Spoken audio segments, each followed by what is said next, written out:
Hey guys, I am so excited about today, and we're at coming up on the middle of February now, and what an exciting week it's been. I have just been so overwhelmed in many cases with the incredible amount of learning and excitement that I get to bring right now, and I couldn't wait to make this video. This one here was one that I could not wait to make because you understand these principles. Earlier, prior to that, I made a video on compounding your time to serve others, and we talked about this idea of compounding, and from the book The Slight Edge with Jeff Olson, and we understand that, and as we look at different events in our life, we understand that things begin to compound in our favor and begin to work really well, and it really does work. It's crazy what it does inside of me, and has done for me the past couple of weeks.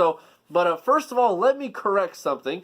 On the last video I made, we talked about the book The Go-Giver, but on the last video I made an error in that video, and I want to correct it. And I'll make sure you can see the video if you want to, but I called it the law of catastrophic success. What I meant, what it was supposed to be, is stratospheric success, not catastrophic. That term catastrophic success is not a good term, but it was the wrong term. I had the wrong word in there, but it means stratospheric success, not catastrophic. So if you go back and watch that video, you'll understand it. And so just think of that word stratospheric success from the book The Go-Giver. But I want to talk about a couple principles. Today, this week and this month, I've been reading this book, Extreme Ownership by Jocko and Leif there, and what a tremendous book! And I have really been excited about what we get to read here. And but I had these thoughts, and so remember that power of compounding, how that as things begin to compound in your favor, and you begin to realize and see some things differently. So about 3 weeks ago, maybe 2.5, 3 weeks ago now, I went down to Tulsa, Oklahoma, and I went to a leadership convention. What a powerful convention it was. I learned so much. I came back, my heart was tender, and it was amazing to hear these top leaders in the world speaking and learning from them on leadership development, professional development, financial literacy, entrepreneurship, and all these different things that are necessary to have in our hearts and minds to keep us focused on that dream and on going forward. And then the following week, my wife and I went to a marriage conference where we got our hearts filled again with even more information on marriage and bettering the home, and making our home a better place to be. And it's not perfect. It's certainly nowhere in that did I understand. I got it figured out, because I sat down and I thought, man, I am humbled by what I'm learning today and this weekend and at the marriage conference as well. And then of course I've been reading this book, Extreme Ownership. But then something else happened that was really awesome. It was I was looking at a video, and I came across it, and by a guy named David Dyer, and he put a video called The Shift on there, and he talks about this idea of living in an audience of one, and realizing, we use the statement that everything happens for a reason, and these statements like that. But I have two simple thoughts I want to share with you very quickly today. And I thought, number one, from reading this book and all this stuff that's been compounding in my life the past, to bring this excitement to the table today to you, is one of the things that Jocko and Leif talk about in this book is they tell some awesome stories about their battles in Iraq, and I thought, man, what if we, and then they give life principles and business principles of applications of the leadership they took from the battlefield and applied it to the leadership principles in business.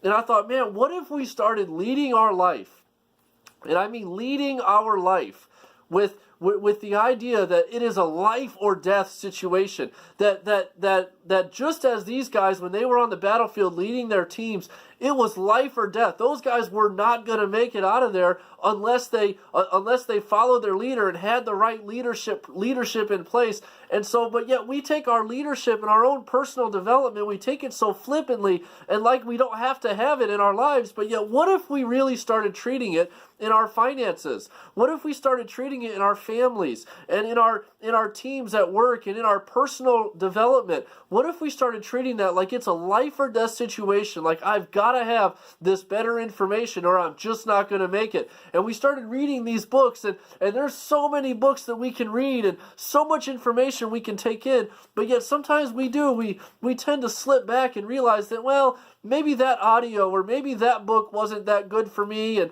I won't need it now, and I don't need it right now.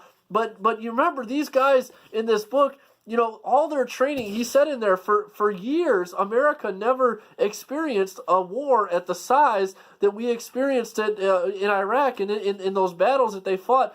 America had not experienced that level of warfare prior for many, many years. And so for many years, all they had to learn from was previous experience from leaders that had done it already prior in prior battlefields. But remember, as time goes on, those people begin to retire, and so they had to almost use old leadership principles to apply in a new battlefield area. And so we begin to think, man, what if we started leading and growing our lives and developing ourselves to lead with responsibility and making it my responsibility to not only lead for today, but to lead for the rest of my life. And so look ahead a couple years from now and say, hey, if I want to be where I want to be and if I'm going to be where I want to be in 5 years, the only way for me to get there is to begin developing myself now to achieve that goal that I have in my life one day. And what if we started leading with a battlefield mindset? And again, this book and all these different things that have happened the past couple of weeks just compounded to this excitement. And so I couldn't wait. And I'm so excited about what we get to do. I know this video was a little longer today, and I know that I'm maybe talking a little bit faster than I wanted to because I wanted to try and squeeze the time in. But man, what an awesome privilege it's been to be able to develop myself and get on this and stay on this journey the past couple of years. And we're just seeing the results of it now. It's been an amazing journey, and I am so excited for you. And continue growing. Don't give up. The learning never does stop. And you're going to be glad you did. And I promise you, it works. And but look ahead. Remember, the power of compounding works in your benefit in a powerful way. It really does work. A year ago in January, I read The Slight Edge. 1 year ago in January, I read the book The Slight Edge. And I began to put it in effect only 12 months ago, 13 months ago now. It hasn't been that long. And I've begun to watch that power of compounding go and work in my favor. And as a result, and I don't know if I'm a better person, but I certainly have exposed in my life a lot of areas where I can improve and get better and better and better. And it takes getting that ego out of the way. In leadership, in fellowship, it takes getting that ego out of the way and making sure that we realize we always stay hungry, honeable, and honorable. Hungry, honeable, and honorable are the key principles that we want to make sure we follow.